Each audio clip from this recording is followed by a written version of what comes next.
ভালো আছি। Very good. কোথা থেকে তুমি এসছো? আমি চুচুড়া থেকে। ইচ্ছেপুর। চুচুড়া চুচুড়া থেকে। হ্যাঁ, ভেরি নাইস। চুচুড়া। চুচুড়া। তো আমার ক্লাস আপনার আমি সেকেন্ড থার্ড দিন আমি করেছি, খুবই ভালো লেগেছে। এবং সত্যি মানে এই রুলস গুলো যে আপনি দিচ্ছেন সেটাকে ফলো করলে মানে প্রতিটা মানুষের জীবন বদলে যেতে পারে। একদম। যদি ঠিকঠাক ভাবে ফলো করা যায়, আগে প্রথমে নিজে করতে হবে, তারপরে অ্যাপ্লাই করতে হবে। মানে সেটা যদি Yes. ঠিকঠাক ভাবে করা যায়, অবশ্যই মানুষের জীবনটা বদলাতে পারে। এখন সত্যিকারে প্রত্যেকটা মানুষের মধ্যে যেন নেগেটিভিটিটা বেশি হয়ে গেছে। একদম। সেই নেগেটিভিটি থেকে বেরোনোর জন্য এই যে অ্যাফার্মেশন গুলো, এই যে স্টেপ আপনি নিয়ে যাচ্ছেন, প্রত্যেকটা স্টেপ, এই স্টেপ গুলো সত্যিই খুব দরকার, প্রত্যেকটা মানুষের দরকার।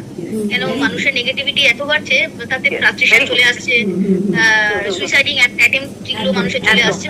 একদম। লাইফটা তাদেরকে, প্রত্যেকটা মানুষের কাছে সারাদিনের পরে যেন মনে হয় আমার জীবনটা ব্যর্থ, কিছুই আমি পেলাম না বা কিছু। হ্যাঁ। কিন্তু সবটা থেকে নিজেকে বার করে আনা যায়, মানে